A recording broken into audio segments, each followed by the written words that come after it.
This week in East Brunswick will feature highlights of Monday's exciting soccer tournament. We'll speak with the coaches and look at some of the key plays. In other sports, we'll have an interview with All-Pro Giant punter Dave Jennings. John Megliara spoke with Jennings, who made a personal appearance Wednesday at JCPenney's. On Consumer Aware, Township Consumer Advocate Adrian Eisner will speak with housing specialist Betty Richter about government monies available to improve housing in town. We'll also look at upcoming township events on This Week in East Brunswick. Many East Brunswick soccer teams participated in the weekend's 4th annual Invitational Soccer Tournament sponsored by the East Brunswick Soccer Club. John Megliara, host of Channel 8 Sports Talk, got some background information on the tournament from one of its organizers, Bruna Basile. We're with Bruna Basile, who's co-director of this tournament this afternoon. Bruno, you've got to be pleased with the turnout. It's been great. We've had a great tournament. All the games have been close. Today's games, specifically in the finals here, we've had 3 shootouts and 1 2-to-1 game that have just been completed. It's been a great experience for all the kids that have come and for us parents who've been around and they've been able to see it. We've really enjoyed it. Bruno, if you would, give us a little background on the tournament, how the teams are entered, how the lots are drawn in terms of team versus team. Well, this, as you know, is our 4th year. In each succeeding year, we've grown. This year, we've grown to 113 teams. What we do basically in January of the year, we submit applications to different teams throughout the state of New Jersey and our surrounding sister states, Maryland, Virginia, New York State. They submit their applications back, they're screened by our committee, and then if they're accepted, we send them acceptance acknowledgments. They come back in, and we put everything together. And a lot of people, I'm here, but there's an awful lot of people who have worked very hard to make this a success. People at every field have put in as much as 12 to 14 hours a day.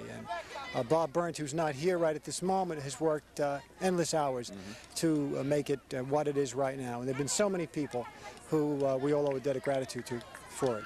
But Bruno, I've been here for about an hour now and have watched the tournament, and I have to congratulate you and your people. It's been well organized. The kids seem to have had fun, as well as the parents. And thanks so much for being with us this afternoon. Thank you very much for having us. Okay. We have David Gordon here, president of the East Brunswick Soccer Club. David, you got to be pleased with the tournament turnout. Yes, it's been terrific. We've got teams from all over the East Coast, and the games have been top quality. How's East Brunswick doing? It's pretty well so far. We've had one team who came in first place in their division. I think we still have 2 or 3 more teams who are yet to play in their finals. What about the future of this Labor Day tournament? As far as we can see, the only thing that can stop us now is manpower. This is completely a volunteer operation, and it just takes a lot of people and a lot of hours. Well, you seem to have the support behind you. Yes, we've had tremendous volunteer work. I have to thank everybody who's been involved. Dave, thanks for being with us. My pleasure. Thank you. Channel 8 arrived just in time to catch the end of an exciting double overtime match between a tough Hamilton team and the East Brunswick Dynamite. In the end, the Dynamite won, but only by a 1-point margin. Here's a look at the final decisive shootout.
that goal, the 1974 Dynamites, coached by Pete Gagumas, captured a first-place trophy. Also winning first place for East Brunswick, the 1968 Panthers, coached by Ed Regan. The second place award was won by the 1970 Adams, coached by Al Frank. Although no East Brunswick girls teams placed in the finals, most were involved in highly competitive games, many with 1-0 scores. Township Administrator John Runyon represented the township at the games and presented the awards to the winners. John Magliaro spoke to John Runyon about the tournament and some new fields planned for next year's games. We're pleased to have with us John Runyon, Township Administrator. John, I saw you were handed the title or the role of handing out the trophies. Yeah, it's been great. I've enjoyed giving the trophies to the first and second place winners in each of the divisions. It's been a really exciting tournament. I've really enjoyed being here representing Mayor Fox and the Township Council to congratulate the teams because it's a wonderful tournament. I want to really add to my congratulations to the East Brunswick Soccer Club. They did a wonderful job. John, before I heard you say that 5 new fields are being planned, could you give us a little explanation on that? Yeah, the Township Council has appropriated the funds to build 5 new soccer fields up by the Middlesex County Fairgrounds.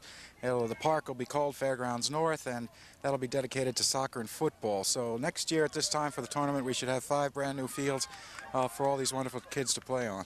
Great. John, thanks for being with us this afternoon. Appreciate it. Thank you.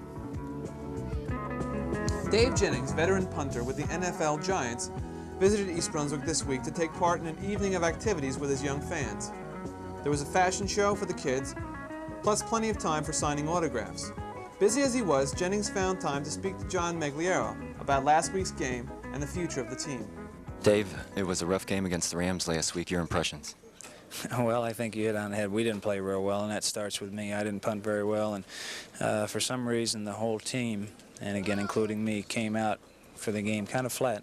And I really don't know why, but there's not a whole lot we can do about that game. We just got to put that one out and think about Atlanta, because they're a pretty good ball club. And the next month of games we have are against teams that can win their division. So it's good teams, and we got to come out a lot better prepared to play each Sunday if we want to, win some games. Yeah. Dave, what about Ali Rajashik? He missed a field goal and an extra point. What was said on the sidelines to him? I'm sure encouragement, if nothing else. Nothing was, it happens. Everybody misses some of their plays, and Ali missed the field goal and extra point, but that's no big deal. He's going to make a heck of a lot more than he's going to miss, but, we're a team that doesn't get down on our guys. I went over and I said, don't worry about it, just look ahead, because there's nothing you can do about that last play. You got to look ahead, and the only thing you can do from the plays you just had are just try and figure out what you did wrong, if you did something wrong, and try to correct it. Sure. Dave, one final question. I spoke with John Missler about 2 months ago, and John was very upbeat and enthusiastic about the Giants' chances this year. Would you like to confirm that? Oh, I feel the same way. I think we got more talent on this current Giant team than any team that's I've been with, and this is my 10th season. So I'm pretty excited, and we just got to do it, because just because we have the talent doesn't mean we're going to win ball games. We got to make it happen, and I'm pretty excited. I think come the end of the year, there are going to be a lot more wins and losses, and we'll give our fans, who I think the best fans in the world, the winner they deserve. Dave, thanks for being with us, and good luck to you and the Giants. Thanks. Playhouse 22 will be presenting the Fantastics beginning Friday, September 9th, Thursday, Friday, Saturday evenings at 8:30, and Sundays at 3 and 7:30. Let's meet the cast. Let me tell you a few things you may want to know before we begin the play. First of all, the characters. A boy. A girl. 2 fathers. And a wall. Oh, yes.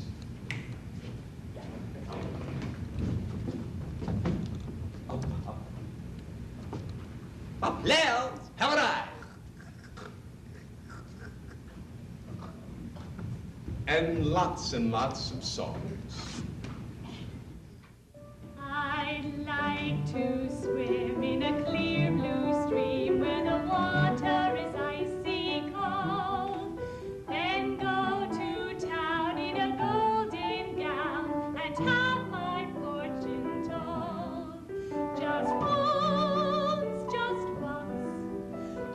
once before I'm old. Deep in December.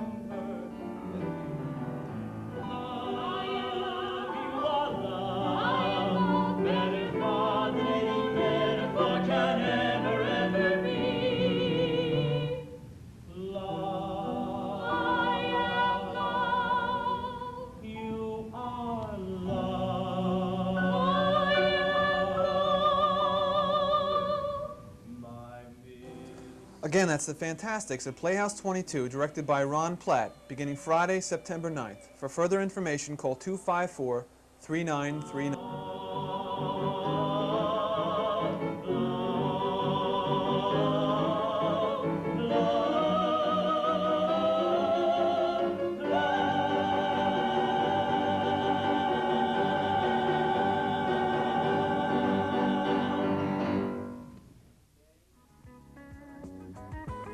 This Saturday and Sunday, the East Brunswick Division of Recreation will sponsor its 6th annual Doug Friedman Memorial Tennis Tournament. The tournament will take place at Bicentennial and Community Parks beginning at 7:30 a.m. and running till 8 p.m. Everyone is encouraged to attend this exciting annual event.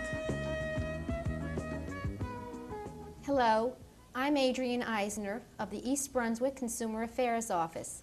Welcome to Consumer Aware. Today we have with us on our program Betty Richter, who is Housing Specialist for East Brunswick Township. Betty, welcome to our program. Thank you, Adrienne. Today, Betty is going to talk to us about the Housing Rehab Program, which she is involved with. Betty, could we begin by your telling us what is the purpose of the Housing Rehab Program? The general purpose is to help East Brunswick residents maintain their housing stock. Funds are available to people of low and moderate income. And it can deal with problems such as eliminating health and safety problems, upgrading appearance, or handling a variety of weatherization problems. If insulation is needed, storm windows, roofing, siding, painting, plumbing, electrical, a variety of problems, anything that is needed to bring that housing stock up to current standards. It sounds like a very broad program. Who would be eligible for the kinds of improvements that you're talking about under this program? The guidelines are based on income and family size. I won't go through all the family sizes, but I'll give you some illustrations. Okay. A family of 2 would be eligible if their income is no more than $20,800 a year. For a family of 4, maximum income would be $26,000 a year. For a family of 8, it would be $32,500 a year. So any household whose total gross family income is within those income guidelines would be eligible for assistance. All right. Now, what is the source of funding? Where is the money coming from to be utilized for this program? The funding source is the federal government, and the money comes through the county, Middlesex County Housing and Community Development Program. They actually administer the program, but I serve locally as the liaison to that program. So if somebody is interested in assistance, they should get in touch with me. I will come out and make an initial inspection of the dwelling to determine what kind of housing assistance is needed. I will also check to make sure that they are income eligible for the program, and I can give assistance in filling out the county application and sending it into the county. The county picks up from that point on. All right. Now, could you give a phone number where people can reach you? We'll give it again at the end of the program, but perhaps you could give it now so those who are interested could jot it down, where they could reach you at the municipal building. 390-6870.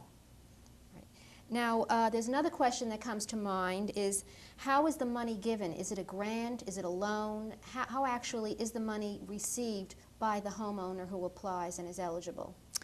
It is given in what's called a life loan. The maximum amount that a homeowner can receive is $7,500. However, they will not give more than the amount of money needed to do the rehab work required.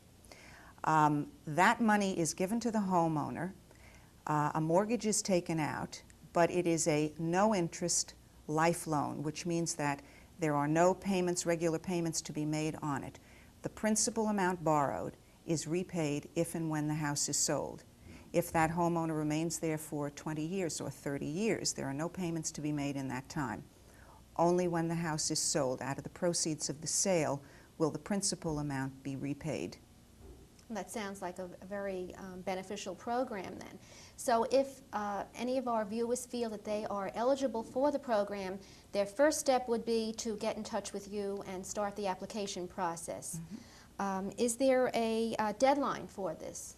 No, this program we hope will be an ongoing program, but the county list right now is quite low, and they are ready and anxious to help new applicants. So this is a very good time to apply. Sometimes when there are a lot of applicants, there's a wait of up to 6 months or a year sometimes for assistance. But right now, the list is quite small, and they're anxious to move ahead with new applicants. So you would advise people who think that they would qualify and who are interested in getting their application in as soon as possible? Yes. Right. Is there any other information that you would like to give to our viewers about the program that we have not already mentioned? Perhaps just to tell them a little bit about how the process works. After you've been in touch with me and I determine preliminarily that you are income eligible and that in fact your home needs rehabilitation, the application is sent into the county. They will continue the income verification process and will send a cost estimator out to make an official, complete inspection of your home. From that inspection, a work write-up is developed, and that work write-up would tell a contractor what needs to be done. That work write-up is approved by the homeowner, and then it is sent out to bid. The county has a group of contractors that work through their program, and they will send that work write-up out for bid. If a homeowner has a contractor whom they've worked with or who they know, whom they would like to bid, they're welcome to submit that name, and that contractor may bid on the job. However, the county is required to take the low bidder. If the homeowner prefers another contractor who was not the low bidder, that contractor may do the work, but the homeowner is responsible for the difference in the price between the low bidder and his bidder. The homeowner is then notified of the successful bidder, and the contractor proceeds with the work. The work is inspected as it proceeds by the county and at the completion of the work. Okay, I think, Betty, this would be a good time to give our viewers the phone number again where they can reach you. And again, I think that we both would like to urge people who think they qualify to contact you as soon as possible. My number is 390-6870, and if you have any other questions that we haven't answered in this program, I'd be glad to talk to you about them. Right. And if you have any consumer-related questions, please call the Consumer Affairs Office at 390-6954. And Betty Richter, I would like to thank you again for joining me today on Consumer Aware. Thank you for having me.